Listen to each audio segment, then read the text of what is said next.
What's up, YouTube? Polo Sports Talking Entertainment. Look, I'm a little late talking about this, but I wanted to go ahead and give my spiel on James Worthy and how he feels about today's players and the way that the NBA is nowadays. Um, James Worthy definitely does have a a valuable point. Not only does he have a valuable point, he also is speaking for a lot of the players from the past and how they feel too. And shoot, not only the players from the past, not only just players, but as well as fans too. A lot of fans feel the same way too. You know. Now, me, the only part where I kind of part ways with James Worthy is the fact that there are some players out here that actually they take the game as serious as what maybe he did and some of the other players did too. Uh, in case some of y'all don't know what I'm talking about, I'm speaking of when James Worthy had basically said that all players do today is um, they lift weights, uh, get tattoos, shoot threes, and tweet. Okay. And then of course he got a lot of backlash. Now, to give some perspective, I want people to understand that when James Worthy is talking, of course people are gonna go ahead and they're gonna dig up a lot of stuff about him. They're gonna try to fact check him. They're gonna try to compare him to some of the other players from the past. They're gonna try to bring up numbers and metrics. They're gonna sit up there and even go so as far as to see what he was like off the floor too as well, in which the uh, Winning Ways doc, documentary. I'm sorry about that. Winning Time documentary is going to go into that. Not he hasn't been in there yet, but I imagine that they're gonna get to that. But look, if you want to sit there and you want to try to denigrate a man for what he did off the floor, okay, what he did off the floor or whatever, look, that's his business, all right. Much like all of the other players that did what they did outside of basketball too, or whatever sport that they chose. But as far as him having an opinion for how the NBA is and how the league is, it's his league. He's part of the fraternity. He's one of the NBA 75 greatest players to have done it.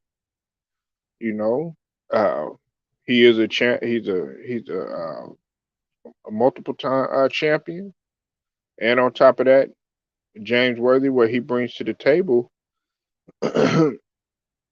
was a valuable piece to the Lakers because let's not forget, man, when when there were other guys that really you couldn't really count on James Worthy, uh, big game James, as they called him, he could always be counted upon.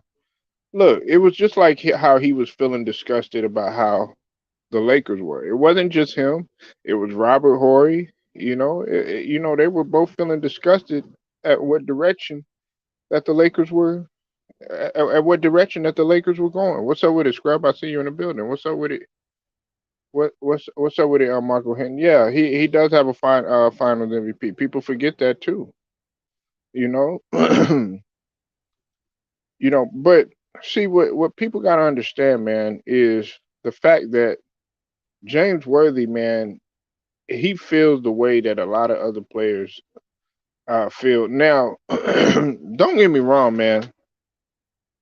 When you see players like Giannis, or when you see players like even a guy like Jimmy Butler. I know he had his had a bad game, poor decision making at the end, but he has that old school rugged like mentality that a lot of the other players in this day and age just really don't have. Like most players nowadays, it it's like they could care less, if that makes any sense. It's like, well, it's not. They're willing to just go ahead and let a game get away from them and just say, well, fuck it, I'm paid anyways. But the vast majority of the players, like in the '80s, they didn't really see it that way. Players took pride in their work, just like what you're supposed to do on any other job. Let me read some of these comments. Way that did grind out work on the court and make key shots.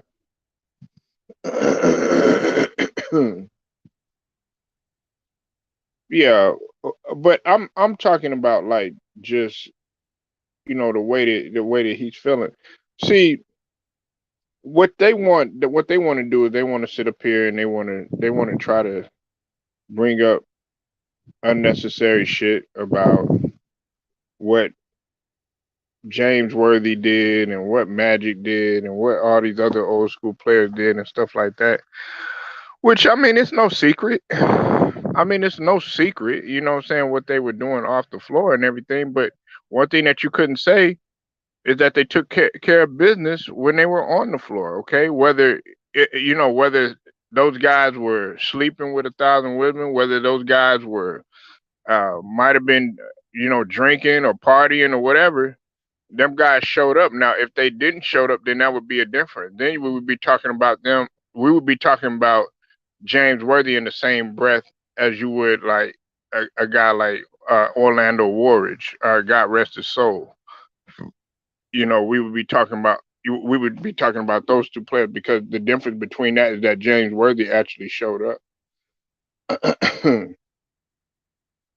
you know, um, but to give some perspective, because I know that a lot of people they don't pay attention to today's game. They would rather see what they're seeing now. But back in the days, man, it was much different. Now, as far as the shooting the three thing, listen, man, everybody's not going to be a Steph Curry.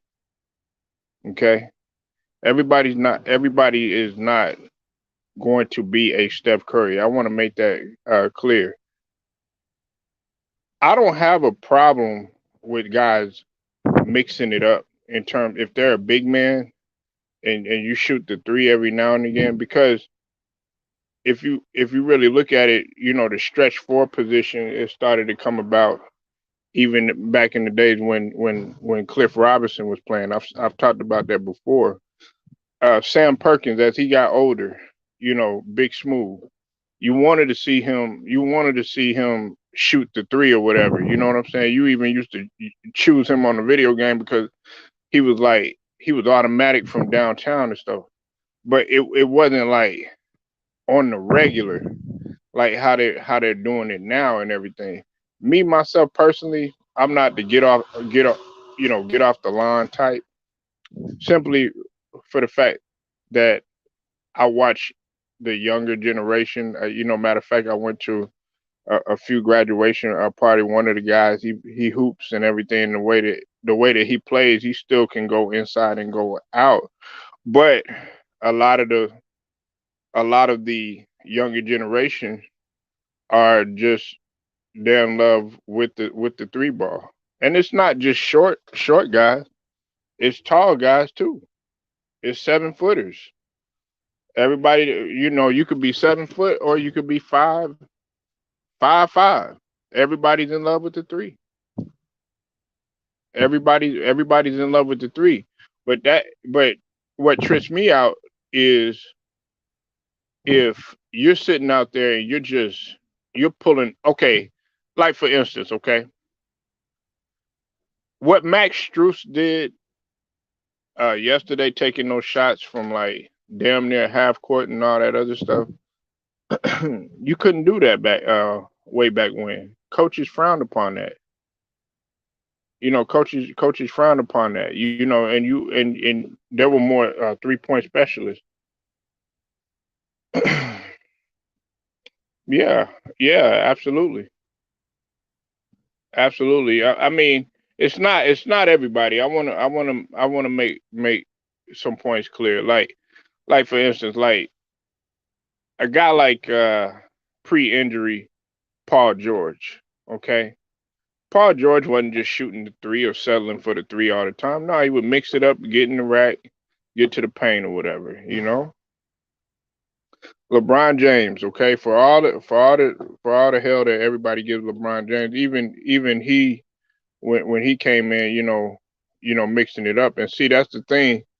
Even like when Melo and LeBron and D Wade and Bosh and all them came in, they were still mixing it up. It was the early 2000s and everything. So they were still kind of mixing everything up. What's up with it, Steven? They were still mixing everything up.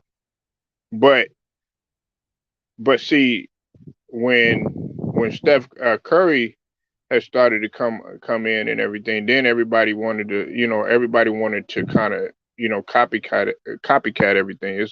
It's a copycat league. It's monkey see, monkey do.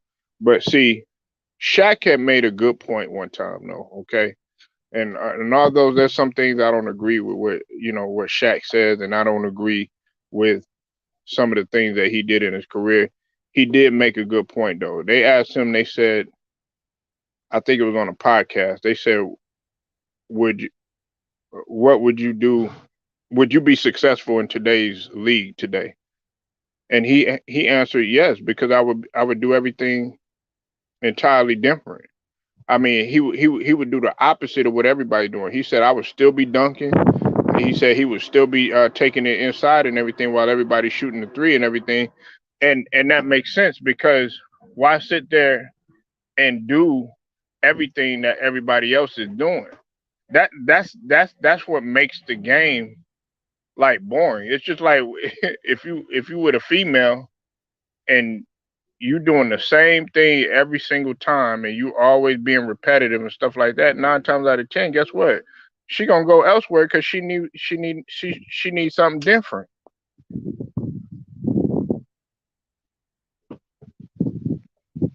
What's up with it, Jelly Bean? I see you in the building. But there are still some guys that that take pride in playing defense. And see, what trips me out too is that everybody's like, "Oh yeah, he's such a phenomenal two-way player." I've already said this before. Like, a two-way player, that's what you're supposed to do.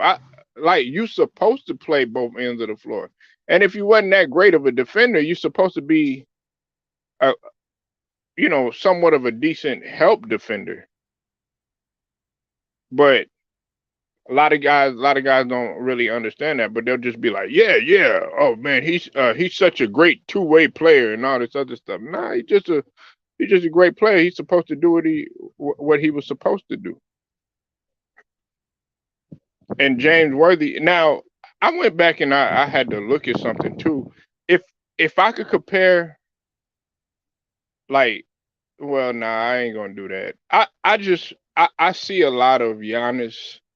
I see a lot of uh Worthy in Giannis, except that Giannis handles the ball way more, and because of their size and their length and their athleticism, people forget that James Worthy was 6'10", you know.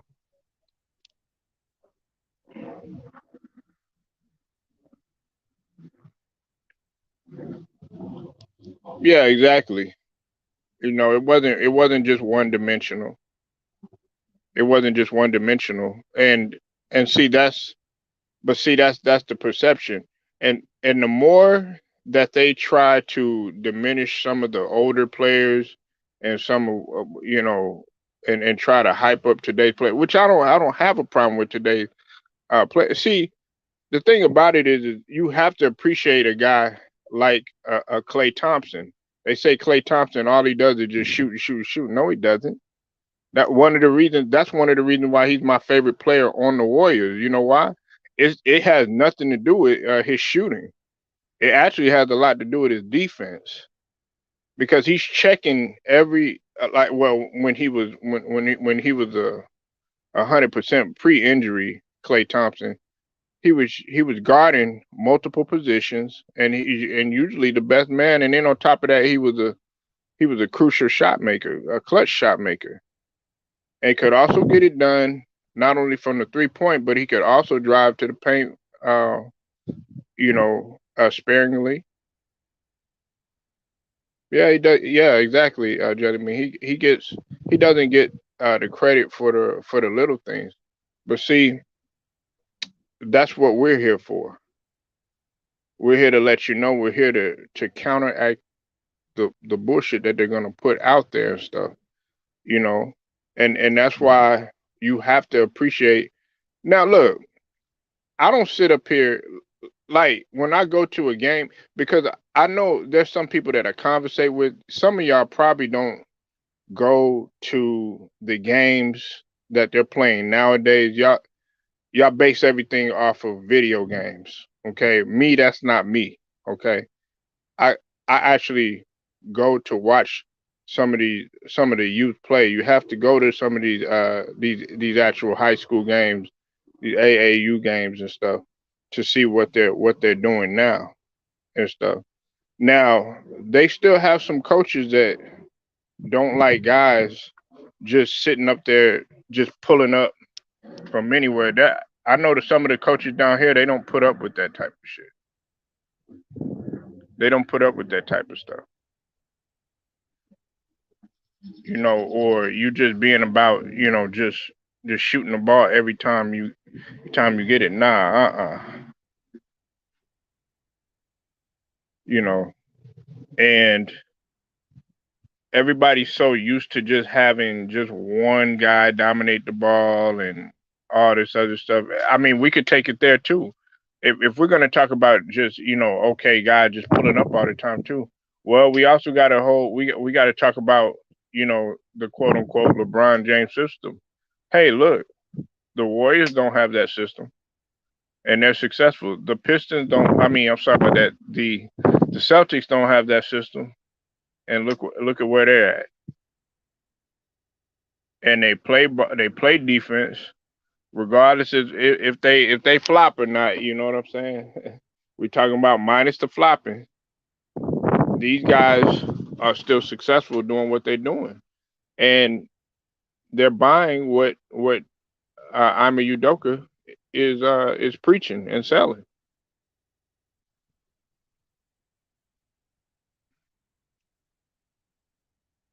So I agree with James Worthy. I know where he's coming from. I feel the same way. I'm more like, you know, wish guys would take a little bit more pride on the on the defensive end. Like like when Al Horford had got that steal, like and Jalen Brown was coming down. I think it was on a 2-on-1 or something like that. I think it was 2-on-1, and they ran the break. Jalen Brown should have gave it up to Al Horford, and that mentality is gone too. You're supposed to reward your big. If you get a block on the other end, like I'm gonna reward that guy for working hard and his effort for either drawing a charge or you know stepping up and blocking the shot because you don't know how much momentum, how much of a momentum changer that is.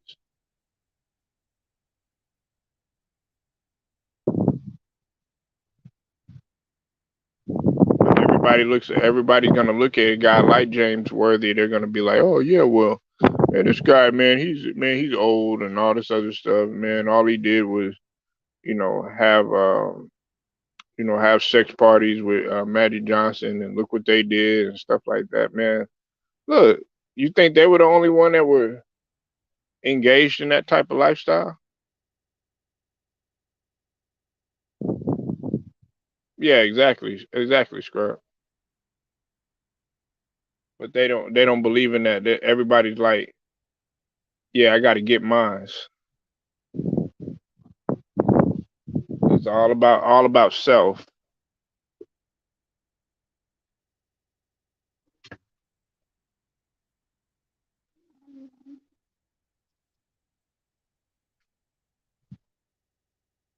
And see when you have a guy like like a Patrick Beverly, or when you have a guy like a Mikal Bridges or something like that, you just put them. It's like you put them in a class by themselves, but it's not a pretty thing. Yeah, they trying to, they're trying to fade the big man out, Stephen Green, unfortunately. But see, I like what was on display of this year's NCAA. You can see a lot of stuff that's brewing, but we got to also understand that because I don't know when's the last time you hooped, Stephen Green, but if you go to the gym now, you can't be surprised if you see a guy that's like 6'9" and he's handling the rock 90% of the time. He's like, no, no, no, no, I got it. He's inbounding the ball, and they're not telling him nothing because guess what? He's coming down. Dude might be cold from 3-pointer. He just gonna come down one step in, bam, water. What can you tell that motherfucker? You can't tell him nothing. You know why? Because that motherfucker, he's doing it inside and he's doing it out, and he's doing it with fluidity. Uh, it'd be different if he was one of them type of 6'9" guys or 6'10" guys that was just like, real slow, can't move. You know, dude is unathletic, no agility. Nah, this guy can run. He's running in transition. He's also playing D too, because you got to realize, a 6'9" dude guarding you, and you ain't nothing but like 6'2" or something like that, right? And he's actually playing hard defense on you, man. And anytime you try, man, it's going to be challenging to try to get around that guy or to try to, throw something at that guy because he could pick your pocket or whatever. Bam, he gonna get to the right, throw him an alley, it's over with.